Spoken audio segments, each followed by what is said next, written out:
Assalamualaikum dan selamat menghadapi hari yang cukup indah pada hari ini, insya-Allah. Okey, baiklah, pada hari ini Madam akan berkongsi lagi satu kisah dapatan daripada Harian Metro 16 November 2002 oleh Idris Musa. Jadi, tanpa berlengah lagi, mari kita mulakan. Tajuk kita pada hari ini adalah Nabi Ishak lahir ketika ibunya lanjut usia. Bismillahirrahmanirrahim. Nabi Ishak, anak kedua Nabi Ibrahim daripada perkahwinannya dengan Sarah, adalah seorang anak yang soleh. Perkataan Ishak berasal daripada bahasa Ibrani, iaitu Yashhak. Ia diistilahkan demikian kerana ibunya tertawa bersendirian apabila mengetahui dia bakal melahirkan anak. Nabi Ishak dilahirkan ketika ibunya berusia 90 tahun, manakala bapanya 100 tahun. Ini disebabkan Sarah sebelum itu mandul dan kelahiran Ishak terlalu lama jaraknya dengan kelahiran Ismail oleh ibunya Hajar. Jadi tidak hairan Sarah tertawa bersendirian kerana gembira apabila diberitahu malaikat dia bakal melahirkan anak. Jika keturunan Nabi Ismail melahirkan bangsa Arab Musta'ribah, keturunan Nabi Ishak pula melahirkan Bani Israel. Bermula daripada anaknya Ya'qub, muncul ramai Nabi dari kalangan Bani Israel. Firman Allah, dan kami jadikan kenabian dan Alkitab pada keturunannya. Ishak adalah seorang yang soleh. Keberkatannya dikhususkan Allah seperti keberkatan pada bapanya Nabi Ibrahim. Firman Allah yang bermaksud, dan kami beri dia kabar gembira dengan kelahiran Ishak, seorang Nabi yang termasuk orang soleh. Kami limpahkan keberkatan atasnya dan atas Ishak, dan antara cucunya ada yang berbuat baik dan ada yang zalim terhadap dirinya sendiri dengan nyata. Allah menguraikan kebijaksanaan Ibrahim, anaknya Ishak dan cucunya Ya'qub dalam firman-Nya. Dan ingatlah hamba kami bahawa Ibrahim, Ishak dan Ya'qub mempunyai perbuatan besar dan ilmu yang tinggi. Sesungguhnya kami telah menyucikan mereka dengan menganugerahkan mereka akhlak tinggi, iaitu sentiasa mengingatkan manusia kepada akhirat, dan mereka pada sisi kami benar-benar termasuk orang pilihan yang paling baik.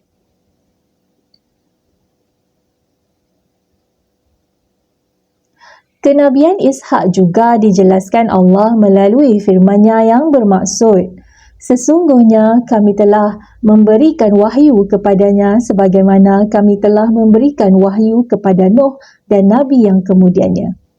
Dan kami telah memberikan wahyu kepada Ibrahim, Ismail, Ishak, Ya'qub dan anak cucunya Isa, Yunus, Harun, Sulaiman, dan kami berikan Zabur kepada Daud. Al-Quran tidak menjelaskan mengenai Nabi Ishak secara khusus, namun menurut riwayat, pada saat Nabi Ibrahim hampir menemui ajal, Nabi Ishak mahu berkahwin. Tetapi Nabi Ibrahim tidak mahu Ishak berkahwin dengan wanita Kan'an kerana mereka tidak mengenali Allah. Bapanya kemudian mengutuskan seorang hamba untuk melamar gadis di Hanan, Iraq. Gadis yang dipilih bernama Rifkah binti Bitawil bin Nahur. Nahur adalah saudara Nabi Ibrahim, manakala Rifkah adalah cucu saudaranya. Genap 10 tahun perkahwinan mereka, Ishak dikurniakan 2 anak lelaki, iaitu Isa, dalam bahasa Arab disebut Al-Ish, dan Ya'qub. Ishak lebih menyayangi Al-Ish daripada Ya'qub kerana berasa tidak senang berikutan Rifkah menyayangi Ya'qub. Ishak selalu meminta Al-Aish menghidangkan makanan untuknya. Namun, pada satu ketika, Rifkah meminta Ya'qub terlebih dulu menghidangkan makanan. Kemudian Ishak terus makan dan mendoakan kebaikan untuk Ya'qub. Al-Aish yang nampak keadaan itu lantas memarahi Ya'qub lalu mengugut saudaranya itu. Rifkah yang melihat kejadian itu meminta kebenaran Ishak untuk menyuruh Ya'qub pergi ke rumah saudaranya bernama Laban di kawasan Harun, Iraq. Ini bertujuan supaya Ya'qub akhirnya tinggal di sana dan berkahwin dengan anak saudaranya. Setiba di Harun, Ya'qub menghambakan diri kepada ibu saudaranya itu. Dia ingin berkahwin dengan anak gadis ibu saudaranya yang bernama Rahil. Tetapi bapa saudaranya mahu mengahwinkannya dengan Lai'ah, iaitu kakak kepada Rahil. Ya'qub berkata, "Saya hanya mahu berkahwin dengan Rahil, puteri pakcik yang lebih cantik berbanding kakaknya." Bapa saudaranya berkata, "Menurut kebiasaan, kami tidak memperkenankan perkahwinan anak yang lebih muda mendahului kakaknya. Jika kamu mahukan adiknya, kamu perlu bekerja lagi selama 7 tahun. Bagaimanapun, akhirnya Ya'qub mengahwini kedua-dua anak bapa saudaranya itu. Syariat yang diizinkan ketika itu. Ya'qub tinggal selama 20 tahun bersama ibu dan bapa saudaranya sebelum kembali ke pangkuan keluarganya di Kan'an, Palestin. Ya'qub berasa kepulangan akan dihalang saudaranya Al-Aish. Bagi mengelak sebarang kejadian tidak diingini, Ya'qub mengutuskan anaknya supaya memberikan hadiah kepada Al-Aish, sekaligus mengembirakannya.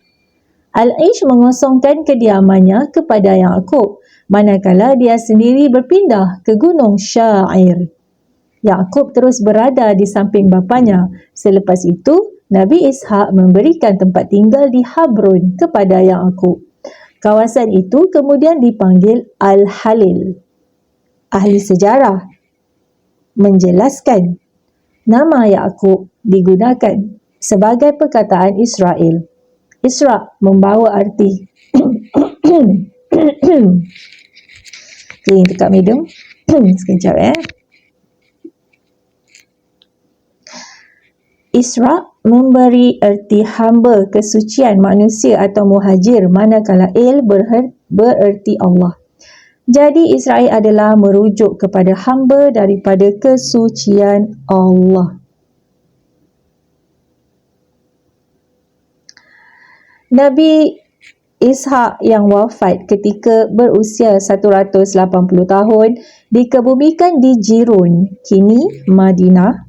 Ada juga mengatakan Nabi Ishak disemadikan di Al-Mughirah, tempat bapanya dikebumikan. Alhamdulillah, sekian itu sahaja kisah kita pada hari ini. Semoga kita semua tergolong dalam golongan yang dirahmati Allah. InsyaAllah kita akan bertemu lagi. Yang belum subscribe, jangan lupa subscribe YouTube channel Madam ini. Terima kasih. Jumpa lagi. Assalamualaikum.